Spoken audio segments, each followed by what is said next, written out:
And that actually brings me to the second lesson I want to share about leading a rich life. And that is to define success on your own terms. Now, growing up, my parents always told me and Craig to be true to ourselves. But really, when you're a kid, it's hard to know what that means, right?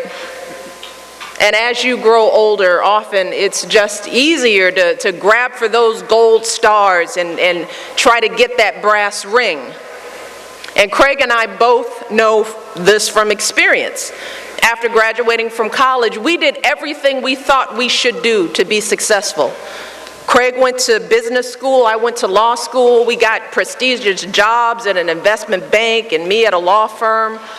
We soon had all the traditional markers of success, the fat paycheck, the fancy office, the impressive lines on our resumes. But the truth is, neither of us was all that fulfilled.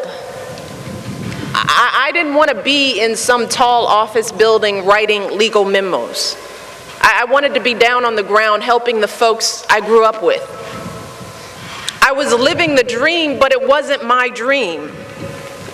And Craig felt the same way, unbeknownst to me. So eventually we quit those corporate jobs. I went to work in the mayor's office. Craig got a job coaching basketball. And we both took salary cuts that made our mother cringe.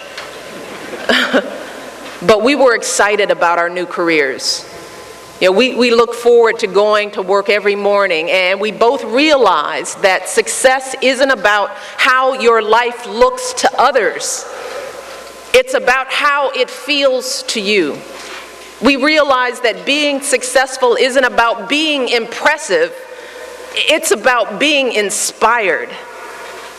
And that's what it means to be your true self.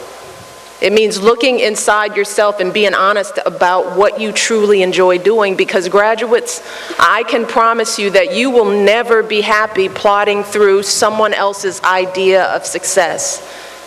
Success is only meaningful and enjoyable if it feels like your own. But of course, a successful career alone does not make for a rich life. As you've all learned from the friends you've made and the relationships you've formed here at OSU, what makes life truly rich are the people you share it with. And that brings me to the final lesson I want to offer today. And that is, wherever you go, whatever you do, don't leave behind any unfinished business with the people you love. You see, our dad died of complications from his MS when I was in my mid-20s. And let me tell you, for months I felt like I couldn't breathe. I had this physical sense of grief, this emptiness in my life that I just couldn't fill. But as hard as it was to lose my dad, and as much as I still miss him every day, I knew that I had never missed a chance to tell my dad I loved him. And he'd always done the same for me. And whenever Craig and I saw him struggling to walk and we worried that life was getting too hard for him, my mom would always reassure us that he was so proud of us, so proud to be our father, that he felt like he was the luckiest guy ever to walk the earth. And all of that gave me a sense of peace. A sense that I had no unfinished business with my dad. And that's what allowed me to move forward.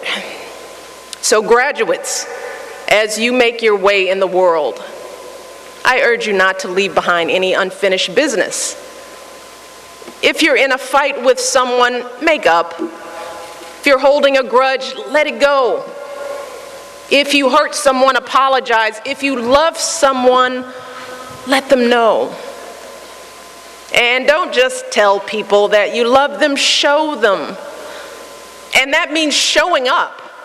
It means being truly present in the lives of the people you care about. Liking them on Facebook doesn't count.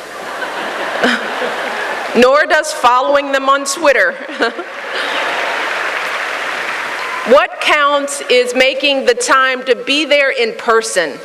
Because I can promise you that years from now, you will not remember the texts you've exchanged with your friends here at OSU. But you will remember how they cheered you on at your game, right? You will remember how they brought you chocolate and spent hours comforting you when your boyfriend or girlfriend dumped you. What jerks. You will remember all the hours spent diligently studying in the library. That one's for the parents. But seriously, those are the memories that you'll carry with you for the rest of your life. Those are the experiences that make you who you are. And that is as true for me today as it was back when Craig and I were growing up in that little apartment in Chicago.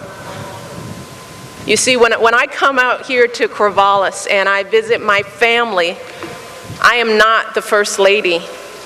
I am Coach Robinson's little sister. I am Mish to Craig and to my niece and nephews.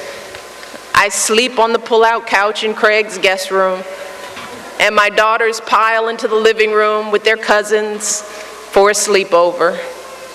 It reminds me of old times when everyone huddled together in the kitchen laughing and teasing and driving each other crazy, telling stories late into the night, and just like when we were little, Craig and I feel very, very rich. So graduates, that is my wish for all of you today.